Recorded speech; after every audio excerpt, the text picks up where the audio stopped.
Hello বন্ধুরা, আমি Mimi. Welcome to my channel. কেমন আছো তোমরা সবাই? আশা করি সবাই খুব ভালো আছো। তোমাদের আশীর্বাদ আর সাপোর্টের কারণে আমিও খুব ভালো আছি।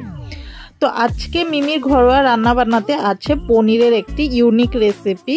জানি না এটা আমি কিভাবে কি করলাম, কিন্তু যেটাই করলাম অসাধারণ করেছি। তো তারই রেসিপি নিয়ে আমি তোমাদের সামনে হাজির হয়ে গেছি। তো আমি রেসিপিটা বানানোর জন্য এখানে পনিরগুলো ছোট ছোট কিউব করে কেটে নিয়েছি ক্যাপসিকাম, টমেটো, পেঁয়াজ কুচি, আলু কুচি আর রসুন। তারপরে আমি একটা মশলাও তৈরি করে নেব, যার জন্য আমি নিয়েছি গোটা জিরে, গোটা শুকনো লঙ্কা, একটা পেঁয়াজ আর কয়েকটা রসুনের কোয়া। গোটা জিরে আর শুকনো লঙ্কাটাকে আমি আগে থেকে গরম জল দিয়ে ভিজিয়ে রেখেছিলাম, যাতে একটু নরম হলে পেস্টটা ভালো হয়। তো চলো মশলাটা তৈরি করে নিই, আর তারপরে আবার রান্নাও শুরু করতে হবে, তাই না? তো এখানে মশলাটা তৈরি করার জন্য আমি মিক্সচার ইউজ করছি। অ্যাকচুয়ালি মশলাটা পাটা পোতাতে করলে অনেক বেশি ভালো হয়, কিন্তু পাটা পোতাতে করতে অনেক কষ্ট, তার জন্য আমি মিক্সার গ্রাইন্ডারটাই ইউজ করছি। তোমরা চাইলে পাটা পোতাতেও বেটে নিতে পারো। আর যারা পাটা পোতাতে বাটতে চাও না বা কোনো বাটাবাটির ঝামেলাই রাখতে চাও না, তারা কিন্তু অনায়াসে গুঁড়ো মশলাও ব্যবহার করতে পারো, টেস্টে কোনো ফার্ক আসবে না। তো এখানে আমার মশলা রেডি হয়ে গেছে, এখন আমি রান্নার প্রসেসিং শুরু করব। আর দেখো মশলাটা কি সুন্দর ফাইন পেস্ট হয়েছে, এই থিকনেসটাই আমি চেয়েছিলাম। তো এখন চলো আমি রান্নার প্রসেসিংয়ে যাই। এখানে আমি একটা বোল নিয়েছি, বোলের মধ্যে দিয়ে দিলাম ডুমো ডুমো করে কেটে রাখা পেঁয়াজ কুচি, টমেটো কুচি, ক্যাপসিকাম কুচি, আলু কুচি আর দিয়ে দিচ্ছি গোটা রসুন। তো এগুলোকে দিয়ে তারপরে অ্যাড করব আমি আগে থেকে তৈরি করেছিলাম মশলাটা, ওটা। তারপর দিয়ে দিচ্ছি হলুদ পরিমাণ মতো, দিয়ে দিচ্ছি নুন স্বাদ মতো, আর দিয়ে দিব কাঁচা সর্ষের তেল। এখানে আর কোনো এক্সট্রা মশলা আমি অ্যাড করব না, যা করার আমি করে নিয়েছি। তারপরে এটাকে ভালোভাবে মাখতে হবে, পুরো হাত দিয়ে কচলে কচলে মাখতে হবে। যত ভালো করে মশলাটা মাখা হবে তত বেশি টেস্ট আসবে রান্নাটাতে। তো এখানে মাখা হতে থাকে, আর আমি তোমাদের সাথে কিছু কথা বলে দিই। তোমরা যারা যারা আমার চ্যানেলে নতুন আছো বা আমার ভিডিওটা নতুন দেখছো, তারা প্লিজ আমার চ্যানেলটিকে সাবস্ক্রাইব করে দিয়ে পাশে থেকো। আর যারা অলরেডি আমার চ্যানেলকে সাবস্ক্রাইব করেছো, তারা প্লিজ ভিডিও দেখার পর একটা লাইক কমেন্ট শেয়ার করতে কিন্তু ভুলবে না। লাইক করলে মোটিভেট হয়ে ভিডিও বানানো আগ্রহ বাড়ে, সেটা তোমরা সবাই জানো। তো এখানে আমার মাখা মশলাগুলো আলুর সাথে সবজির সাথে সব ভালোভাবে মাখা হয়ে গেছে। তারপরে অ্যাড করে দেবো কেটে রাখা পনিরগুলো। পনিরটা আগে অ্যাড করিনি, কারণ পনির দিলে এরকম ভালোভাবে মাখা যেত না, আর যত ভালো মাখা হবে টেস্ট ততটাই ভালো আসবে, এটা আমি আগেও বলেছি। তো পনির দিয়ে আমি হালকা হাতে আরেকটু মেখে দিচ্ছি, যেহেতু পনিরগুলো একটু ভাজা হয়নি, তো একটু নরম আছে, যার জন্য হালকা হাতে মাখতে হবে, নাহলে পনিরগুলো ভেঙে যেতে পারে। তো খেয়াল রাখতে হবে পনিরগুলো যাতে না ভাঙে। এখানে আমার প্রসেসিং শেষ। তারপরে আমি নিয়ে নিচ্ছি একটা তাওয়া, কড়াই যেটাই বলো। তো আমি এখানে ননস্টিকের কড়াই নিচ্ছি, তোমরা চাইলে তাওয়াতেও করতে পারো। আমি তাওয়াতে করতে একটু আনকমফোর্টেবল হচ্ছিলাম, ভয় লাগছিল যদি না করতে পারি, তার জন্য আমি এখানে ননস্টিকের কড়াইটা নিয়েছি। তারপরে এর মধ্যে দিয়ে দিলাম একটা কলা পাতা। আমি কলা পাতাটা ধুয়ে ভালো করে পরিষ্কার করে রেখেছিলাম। তো কলা পাতাটার মধ্যে দিয়ে একটু আলতো হাতে সামলে জিনিসটাকে বসাতে হবে, যাতে কলা পাতার থেকে মশলা বা গ্রেভি কোনোটাই যাতে বেরিয়ে না যায়। তারপর হাত দিয়ে ভালো করে এটাকে সুন্দর করে একটা সাইজ মতো করে তোমরা যে যা সুবিধা মতো করতে পারো। তো আমি একটু সেট করে দিচ্ছি, যাতে কলা পাতাটার মধ্যে পুরোভাবে ভালোভাবে বসতে পারে। তো সেট করে দিয়ে আমি চলে যাব রান্না চাপাতে। এটা আগে করতে হবে, তারপরে তুমি গ্যাসে কড়াইটা চাপাতে পারো।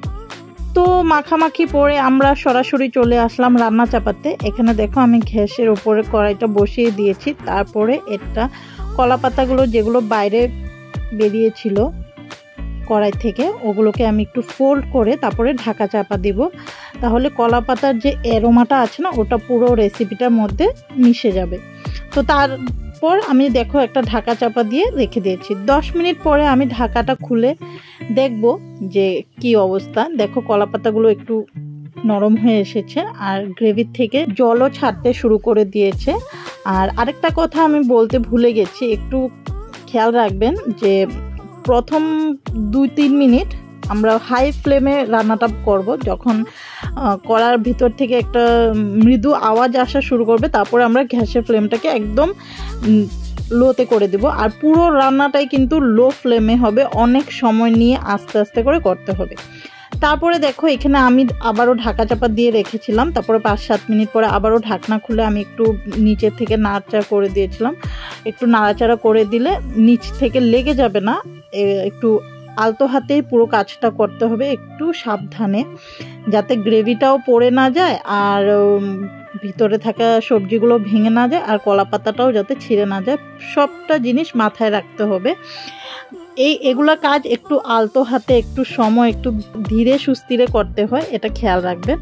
আমি কিন্তু এই রান্নাটা ফার্স্ট টাইম করছি, আমি কিন্তু এর আগে কোনো দিনই কলা পাতাতে রান্না করিনি। আমি ফার্স্ট এক্সপিরিয়েন্সটাই আপনাদের সাথে শেয়ার করছি। তারপরেও যদি কোনোখানে ভুল ত্রুটি হয়ে থাকে আপনারা আমাকে কমেন্ট করে জানাবেন, আমি নেক্সট টাইম শুধরোবার চেষ্টা করব।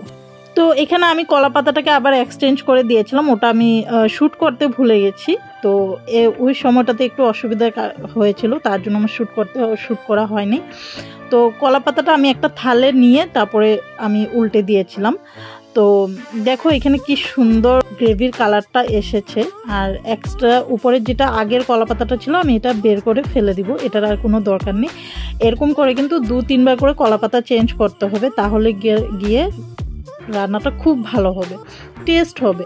তো দেখতেই পাচ্ছ এখানে আমি আলতো হাতে আবারও একটু নেড়ে চেড়ে দিচ্ছি। পনিরগুলো এতটাই নরম ছিল যে খুন্তি লাগানোই যাচ্ছিল না, আপনারা দেখতেই পাচ্ছেন। তো আমি একটু একটু করে আস্তে আস্তে করে সব নাড়াচাড়া করে দিচ্ছি যাতে নিচে থেকে লেগে না যায়, একটু ধ্যান রেখে করতে হবে। আপনারা এই জিনিসটা একটু মাথায় রেখে করবেন। আর সত্যি কথা বলতে রান্নাটা করতে আমার একটু ভয়ও লাগছিল, যেহেতু প্রথমবার করছিলাম।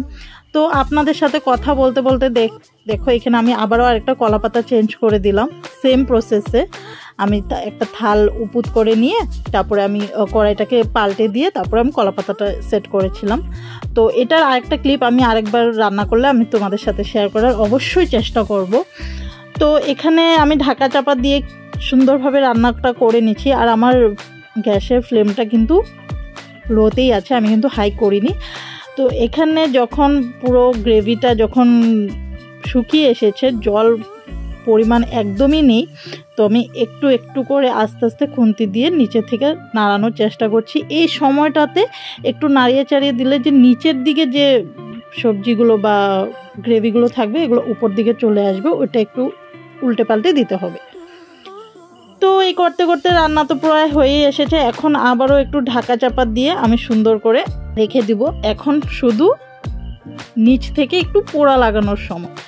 এই রেসিপিটা যদি একটু নিচ থেকে পোড়াই না লাগলো না, তাহলে কিন্তু টেস্ট আসবে না। সত্যি কথা বলতে এই রেসিপিটার একদম মূল যেটা জায়গাটা, এই জায়গাটা যে তুমি একটু ধৈর্য ধরে রেসিপিটাকে, রান্নাটাকে একটু পুড়া লাগাতে হবে নিচ থেকে, তাও কি কড়াইতে না, কলা পাতার থেকেই পুড়া লাগবে, তাহলে খুব সুন্দর একটা স্মোকি ভাব আসবে। তো আশা করি সবাই আমার রেসিপির বিবরণটা বুঝতে পেরেছেন। তো তারপরেও যদি কারো কোনো অসুবিধা হয় বুঝতে বা কোনো রকমের কিছু জিজ্ঞাসা করা, তাহলে আমাকে সরাসরি কমেন্ট করতে পারেন, আমি কমেন্টে রিপ্লাই অবশ্যই দিব।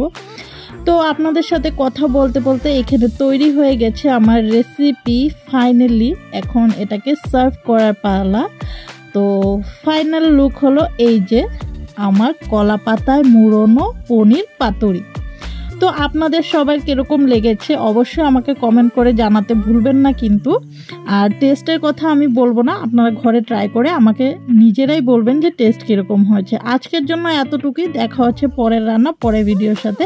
সবাই ভালো থাকবেন, সুস্থ থাকবেন, নমস্কার, টাটা।